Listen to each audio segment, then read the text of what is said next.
Ce sont près de 300 chrétiens réfugiés depuis hier soir dans la cathédrale d'Erbil, la capitale kurde au nord de l'Irak. Ils ont tout quitté devant l'avancée inexorable des djihadistes de l'État islamique, l'EL. 100 000 chrétiens auraient été ainsi poussés sur les routes.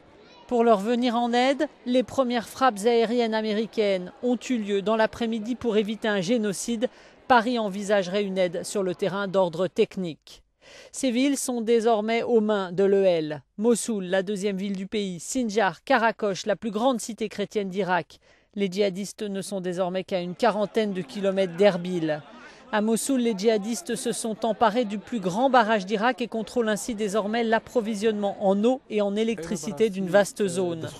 Merci à Barack Obama pour son aide militaire aux forces kurdes irakiennes, dit ce membre du gouvernement kurde. Il veut s'assurer que le Kurdistan est un refuge pour les minorités religieuses, mais avec les institutions qu'ils ont ici, c'est aussi dans l'intérêt des Américains de nous protéger. On veut des actes, pas seulement des mots, rajoute ce déplacé.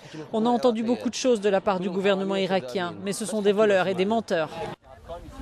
Certains se retrouvent piégés dans les montagnes désertiques où ils risquent autant de mourir de faim et de soif que de se faire massacrer par les djihadistes. Le pape a envoyé un de ses cardinals dans la région.